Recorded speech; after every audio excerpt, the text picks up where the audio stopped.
আমি রামনারায়ণ গৃহস্থের অমৃত কথা চ্যানেল থেকে আপনাদের কাছে এসে গেছি। এই যে দেখুন, একটি মধুর জিনিস আপনাদের দেখাচ্ছি। কত সুন্দর দেখুন এই মন্দিরটি। এই মন্দিরে যে ঠাকুর রয়েছে না, ভৈরব ঠাকুর, গ্রামের একদম প্রাক্তন ঠাকুর। এই যে দেখতে পাচ্ছেন পুজোর ব্যবস্থা সব হচ্ছে। পুরোহিত মহাশয় এসে গেছেন, উনি কত সুন্দরভাবে দেখুন সাজাচ্ছেন। প্রত্যেকটি ঠাকুরকে কত সুন্দরভাবে দেখুন মালা পরানো হয়েছে। দেখুন এই যে দেখুন, আর এই যে হ্যাঁ দেখুন আমার দাদু এখানে বসে পড়েছে খাতা নিয়ে, শুধু লিখে যাচ্ছে। এই যে দেখুন, আর এই সব নাথ বউরা আমার বসে আছে, সামনেরগুলি নাথবো, তারপর বৌমারাও আছে সব। এই যে দেখুন, আজকে 1500 লোক খাবে জানেন তো। এই পুজোর অনুষ্ঠানে প্রায় 4-5টি গ্রাম এসে এখানে পূজা অর্চনা করে ভক্তির সঙ্গে, এবং এটি একবার আদিম যুগ ধরেই আসছে, বুঝতে পেরেছেন। প্রায় 500 বছর আগেকার কথা, মানে দাদুদের কাছে শুনেছি। আমার 70 বছর বয়স হলো, আমি তো শিশু থেকেই মায়ের কোলে চেপে এসেছি এখানে। তো এই যে দেখছেন এই ভৈরবের থানটি, এটি একদিন আদিম যুগে একটি জঙ্গল ছিল জানেন তো। এই জঙ্গলের মাঝখানে এই ঠাকুর ছিল। এই ঠাকুরের পুজো বরাবরই হয়। আজকে একেন পুজো। একেন পুজোর দিনে এই যে দেখুন প্রায় 5টি গ্রামের ছেলেরা মেয়েরা সবাই এসে যে দেখুন খিচুড়ির ব্যবস্থা সব হয়েছে। কত সুন্দরভাবে দেখুন, কত মনোরমভাবে এই যে দেখুন হয়েছে।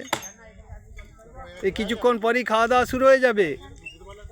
আর সবাই দেখুন ফল মূল নিয়ে একদম মেয়েরা ছেলেরা শিশুরা সবাই এসে গেছে, পূজা অর্চনা করছে। এই যে দেখুন, একটু মন দিয়ে আপনারা দেখবেন।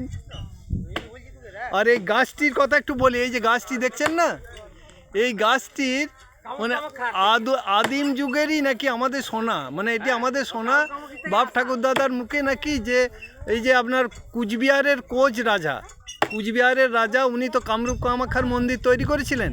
তো সেই ওখানে নাকি তখনকার দিনে তন্ত্রমন্ত্র সাধনা হতো, এবং এই কীর্তনপুর বলে একটি গ্রামের এক ব্রাহ্মণ পরিবারের এক ভদ্রলোক, উনি বিয়ে থা করেননি, উনি নাকি ওই কামরূপ কামাখ্যাতে গিয়েছিলেন, এবং সেখানে এই গাছটি উনি শেষ জীবনে নাকি এই গাছটি চালিয়ে নিয়ে এসেছিল।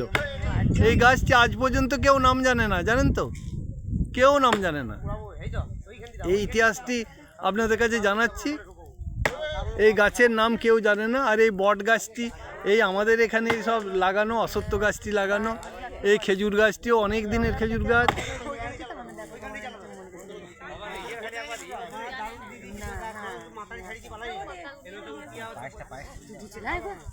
আর এই যে দেখুন ছাগলটি দেখছেন না, এই ছাগলটির একটি ইতিহাস আছে, বুঝতে পেরেছেন। এই ছাগলটি প্রায় 60 বছর ধরে, বলি গল্পটা বলি তাহলে। এই আমাদের এখানে এই দিকে একটা সামন্তবান্দি, এই দূরে দেখতে পাচ্ছেন সামন্তবান্দি বলে একটি পুকুর। ওই পুকুরটি জল ঘর হচ্ছে 3 বিঘা, আর পাশে 8 বিঘা জমি ছিল, বুঝতে পেরেছেন। এটি যখন ওই ব্রিটিশ আমলে আপনার ছিল, মানে গোমস্তা ছিল লক্ষণ সরকার মহাশয়। ওই লক্ষণ সরকার মহাশয় তখনকার দিনে জমি তো এখনও সিলিং আছে, 30 বিঘের বেশি জমি রাখা যায় না।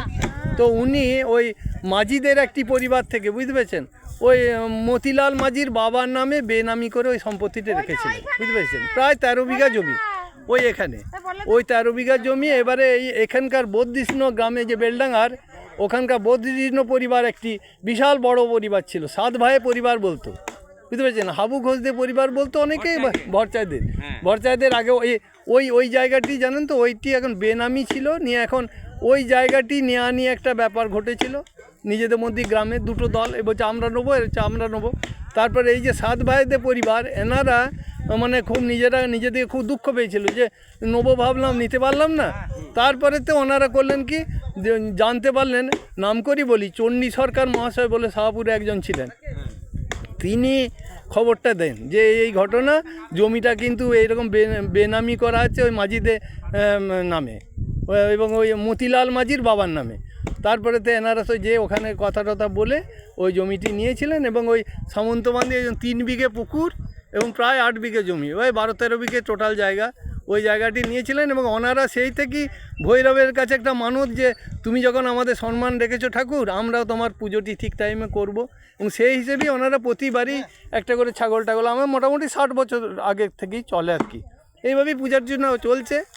এখানে পূজা আপনাদেরকে সব দেখালাম এবং ভৈরবের ইতিহাসও আপনাদেরকে বললাম। এই বলে আজকের ভিডিও আমি রাখছি। যদি আপনাদের ভালো লাগে একটা লাইক করবেন।